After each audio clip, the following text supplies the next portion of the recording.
Eestlanna, kes on kõhutantsija, tuleneelaja, aktiivne joogaharrastaja, treener ja koreograaf Amira esineja nimega, tegelikult Kersti Tennis, Eesti tüdruk, kes Eestimaal on kasvanud ja õppinud viimased 6 aastat, siis ta ka elab ja Kersti töötab Ameerikas ja Las Vegases tantsijana. Tere hommikust, Kersti! Tere kõigile! Sa oled üle hulga aja tulnud tagasi Eestisse ja sa ei ole üldsegi tulnud siia mitte koju ema vaatama ega sõpradele tere ütlema, vaid sa oled tulnud siia suure missioonitööga. Nimelt tuli siis Amira ja võttis kaasa DVD, mis siis on kõhutantsu õpetus kõigile nendele, kes tahavad kõhutantsu selgeks saada. Sa oled 6 aastat kõhutantsuga tegelenud Ameerikas. No kas see on piisav aeg, et juba ennast meistrina tunda, juba DVD välja anda ja öelda kõigile, kuidas kõhutants tegelikult käib? Ei, kindlasti seda mitte, et ma ennast meistrina kohe tunneksin. Minu õppimisprotsess ei ole veel lõppenud ja see kindlasti kestab kogu elu. See protsess ei lõpe mitte kunagi. See ongi see kõige hullem, kui arvata, et ma olen nüüd meister, siis see on väga halb näitaja. Kui sa ei ole meister, mis sa siis sellest DVD-st välja annad? Selles mõttes, et ma olen kindlasti sellel tasemel, et see DVD välja anda. See DVD on õpetus algajatele, just nimelt need kõige algsemad liigutused, mis tuleks siis ära õppida. See pole siis lihtsalt tantsimise enda pärast, vaid neid võiks näiteks teha kui võimlemise või aeroobika alternatiivi. Mida see annab rohkem kui võimlemine aeroobika? Näiteks ütleme vanematele naistele, ütleme need, kes on juba sellises eas, et nemad enam lihtsalt ei lähe kuskile aeroobikatrenni või selle step-trenni kuskile üles-alla hüppama või väga kõrgepingelistesse sellistesse aeroobikatrennidesse, kus käivad põhiliselt noored koos või isegi jooksu see lint, eks ole, näiteks mulle endalegi ei meeldi absoluutselt see jooksulint, minu arust on see igav ja põlvedele on see väga raske ja üleüldse, ma ei tee seda mitte maha, aga näiteks mulle ta endale üldse ei sobi või nagu ma ei naudi seda. Ja vot nüüd on kõhutants on siis selline võimlemise vorm nagu joogagi, mis on tegelikult hästi pehme lihastele ja liigestele ja ta just tegelikult nagu toonib ja vormib neid lihaseid hästi naiselikul moel ja ta ei ole üldse selline, peale seda trenni sa ei ole kindlasti selline liiga väsinud ja ütleme niimoodi, et just vastupidi, see nagu taastab seda vitaalsust ja seda elutahet, elurõõmu ja samas vormib neid lihaseid ja on väga pehme liigestele. See tekitab sellise kahtlase tunde, kui pärast trenni ei ole keegi väsinud, higi kuskilt ei tilgu, siis tähendab ka seda, et mingid lihased pole õiget pinget saanud ja kehakilod ei kao.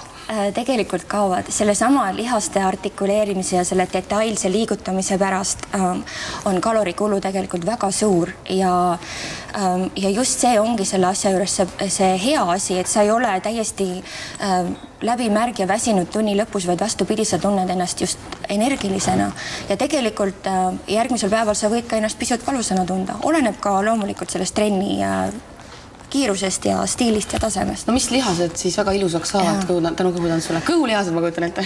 Eelkõige näiteks naistele, mis on kindlasti on ristluu piirkonna lihased, mida tavaliselt oma normaalses elus me üldse ei kasutagi.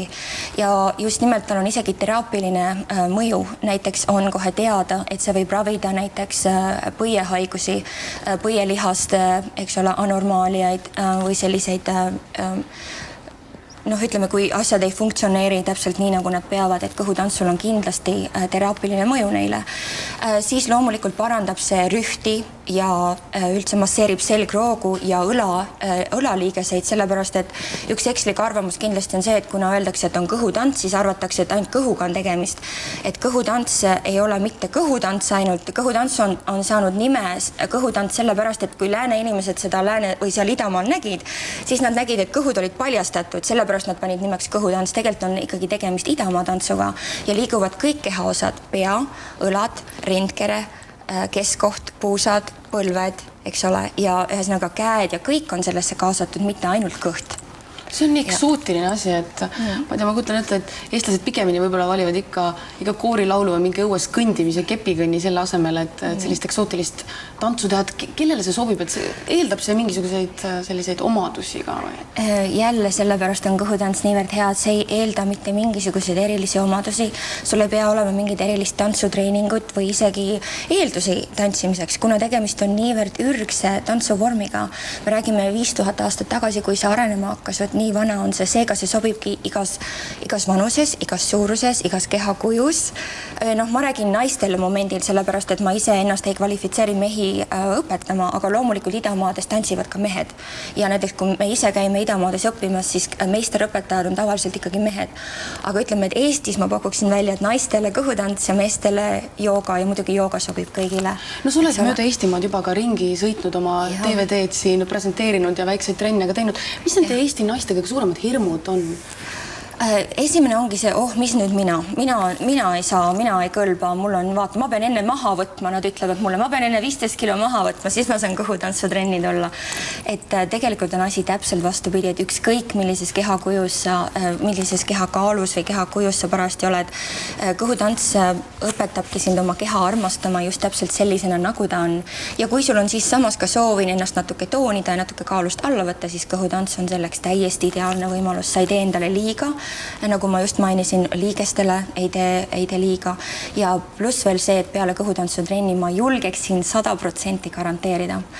Kujutsete, et ma garanteerin, eks ole, kogu Eesti rahvale praegu. Tegelikult see endorfiinide ja adrenaliini mõju, mis sa sealt saad, sa tunned ennast 100% paremana, ilusamana ja tervemana peale kõhutantsutrenni. Missugused esimesed liigutused on, millest see kõik peale hakkab? Mida siin DVD peal siis kõik esimesena sa õpetad inimestele? Või trennis ka? Jah, täpselt. Kõigepealt trennis ongi see, et kõigepealt me õpime selgeks õige kehahoiaku. Väga oluline on sellepärast, et kui õiget kehahoiakut mitte hoida, võib tegelikult oma selgaga vigastada. See, ma ei tea, kas ma kohe näitan või, et ma võin kohe püsti tulla. Et kõige olulisem on näiteks see samune hoiak, et võt see sabakunt, millest me räägime, see ei tohi niimoodi, võt see on väga halb positsioon, selline.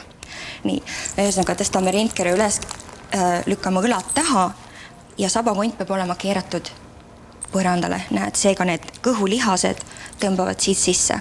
Ja võt seda me harjutame ja siis me hakkamegi kõiki kehaosasid eraldi liigutama. Et, eks ole, pead eraldi, õlgu eraldi, rindkeret eraldi, kõhtu eraldi ja puusasid eraldi. No mis selline keerulisem liigutus on, mida sina oled kõige kauem õppinud või mida sa nüüd vabalt valdad, aga algajatel võtab hirmus kaua aega, et selliseks saada? Tavaliselt ongi, ütleme nii, et puusad tegelikult on meil liikuvamad.